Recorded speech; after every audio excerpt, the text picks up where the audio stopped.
I hope all of you are doing well. So today we are here with another question from the previous year question series, and this question is from December 2019. So what was the question? The major product in following reaction is.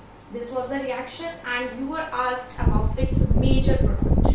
So इस question को करने के लिए हमें जो थोड़ा बहुत पता होना चाहिए था कंसेप्ट का, वो कंसेप्ट था SN2 मैकेनिज्म का। बहुत ज्यादा कंसेप्ट्स की जरूरत नहीं थी इस क्वेश्चन में।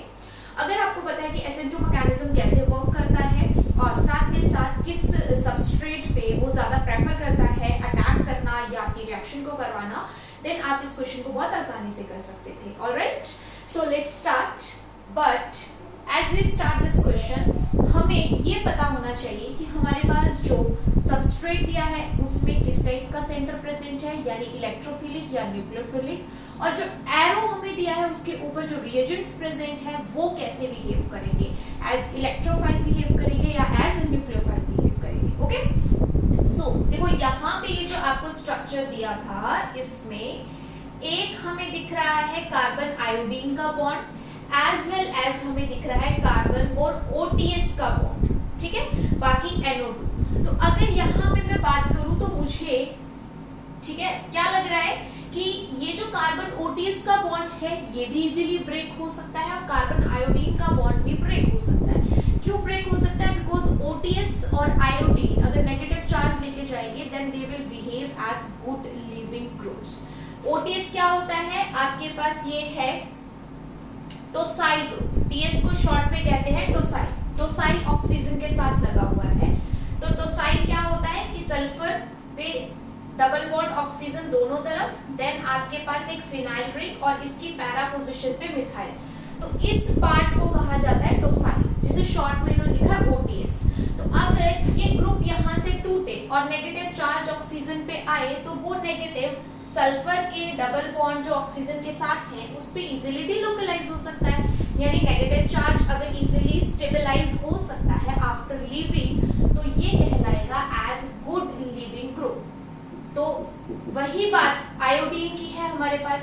यहाँ पे अगर आयोडीन नेगेटिव चार्ज लेके जाएगा तो आयोडीन का नेचर होता है इलेक्ट्रोनेगेटिव, तो वो भी एक्ट कर सकता है एज गुड लिविंग ग्रुप। तो इतना हमें क्लियर हो गया कि जो हमारे पास सबस्ट्रेट दिया था उसमें से कोई ग्रुप लीव करेगा नेगेटिव चार्ज लेके, लेकिन ये यहाँ से नेगेटिव चार्ज लेके तभी जा पाएगा जब इसे बाहर से नेगेटिव चार्ज के साथ कोई स्पीशीज आके इलेक्ट्रॉन्स प्रोवाइड कराए। ये तब तक बॉन्ड यहाँ पे नहीं तोड़ सकता या तब तक इलेक्ट्रॉन्स को अपने साथ लेके नहीं जा सकता जब तक इसे बाहर से इलेक्ट्रॉन ना मिले। तो एरो के ऊपर आपको यहाँ पे दिया था PHSNA, जिसके अगर हम आयंस बनाए तो हमारे पास बनेगा PHS negative plus Na positive, यानी हमें यहाँ पे एक नेगेटिव चार्ज्ड कंटेनिंग स्पीशीज की जरूरत थी, यानी न्यूक्लियोफाइल की जरूरत थी, जो हमें मिल चुकी है। तो एरो के ऊपर से हमने लिया न्यूक्लियोफाइल इलेक्ट्रॉनिकली रिच स्पीशीज, और जो सबस्ट्रेट था उसमें हमें चाहिए था इलेक्ट्रोफिलिक सेंटर, ठीक है, इलेक्ट्रॉन डेफिशिएंट सेंटर, ताकि ये अटैक करे और ये गुड लिविंग ग्रुप यहाँ से बाहर जाए। अब इतना तो क्लियर हो गया कि एरो से आएगा न्यूक्लियोफाइल, सबस्ट्रेट में दिया है इलेक्ट्रोफाइल। बट जब क्वेश्चन आया कि OTS और आयोडीन में से कौन लीव करेगा, क्योंकि यहाँ पे ऑप्शंस में आपको यही डिफरेंस देखने को मिलेगा कि इन तीन में आयोडीन है बट इसमें आयोडीन को रिमूव किया गया है, SPH रखा गया है उसकी जगह पे। तो इसका मतलब कि आयोडीन यहाँ पे लीव किया होगा। तो यही कंसेप्ट अब हमें फर्दर देखना है। पहली बात clear, which is electrophile, which is nucleophile, इतना क्लियर हो गया। अब दूसरी बात कि दोनों में गुड लिविंग ग्रुप कौन रहेगा। तो यहाँ पे आपके पास जो OTS है वो बेटर यहाँ से लीव कर पाएगा rather than आयोडीन, और इसके पीछे रीजन सिर्फ गुड लिविंग ग्रुप का ही नहीं है, इसके पीछे रीजन है कि न्यूक्लियोफाइल इजीली अप्रोच कहाँ कर सकता है। अगर न्यूक्लियोफाइल इस पोजीशन पे अप्रोच करता है तो ये है sp3 हाइब्रिडाइज्ड कार्बन, और न्यूक्लियोफाइल अगर इस पोजीशन पे करेगा तो ये है sp2 hybridized carbon. No doubt S character जो होगा वो sp2 का अच्छा है, लेकिन इस sp2 कैरेक्टर के साथ साथ हमें यहाँ पे ये भी देखना है कि ये एक एरोमेटिक रिंग के साथ जुड़ा हुआ है जिसकी इलेक्ट्रॉन डेंसिटी काफी ज्यादा है, एक इलेक्ट्रॉन क्लाउड है, और अगर न्यूक्लियोफाइल उस रिंग के ऊपर अपने इलेक्ट्रॉन लेके आएगा तो न्यूक्लियोफाइल भी इलेक्ट्रॉनिकली रिच, बेंजीन रिंग पे भी इलेक्ट्रॉन क्लाउड, तो इलेक्ट्रॉन इलेक्ट्रॉन एक दूसरे को क्या करेंगे, रिपेल करेंगे। दैट्स व्हाई ये सल्फर अपना नेगेटिव चार्ज लेके इस कार्बन के पास जो एरोमेटिक सिस्टम के साथ जुड़ा हुआ है उतनी इजीली नहीं आ पाएगा जितनी इजीली वो इस कार्बन के पास जा सकता है। दैट्स व्हाई इन दोनों में भी अब क्लियर हो गया कि अटैक होगा तो किस कार्बन पे होगा, जिसके पास OTS है। तो बहुत सिंपल तरीके से यहाँ पे SN2 मैकेनिज्म हम लोग करवाएंगे। ये S नेगेटिव अटैक करेगा इस कार्बन पे और OTS यहाँ से बाहर। अब S नेगेटिव जब आएगा तो SPH बनेगा, SPH बनेगा, यानी या तो फर्स्ट ऑप्शन होगा या तो सेकंड। तो अब आगे का जो क्वेश्चन बन रहा था वो बन रहा था about it's stereochemistry.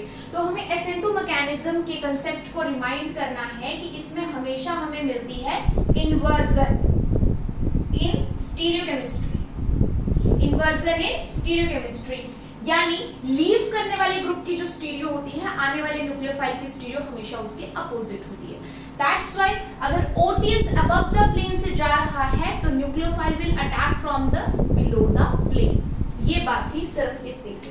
That's why answer कौन सा हो गया, सेकंड। तो यहाँ पे बस पहचानना था कि कौन सा आपके पास मैकेनिज्म है। मैकेनिज्म के बाद देखना था कि अगर यहाँ से न्यूक्लियोफाइल आ रहा है तो जो ऑलरेडी रिच स्पीशीज होगी या जिसके पास ऑलरेडी इलेक्ट्रॉन डेंसिटी ज्यादा है वहां इजीली अटैक नहीं कर सकता था, और जहां थोड़ी सी डेफिशिएंसी ज्यादा देखने को मिली वहां इजीली अटैक हो गया। अटैक होने के बाद बात आई स्टीरियो की, तो क्योंकि यहाँ SN2 मैकेनिज्म फॉलो किया जा रहा है तो हमें इन्वर्जन देखने को मिलेगा, यानी लीव करने वाला ग्रुप अगर अबव द प्लेन से जा रहा है तो आने वाला न्यूक्लियोफाइल बिलो द प्लेन से आएगा।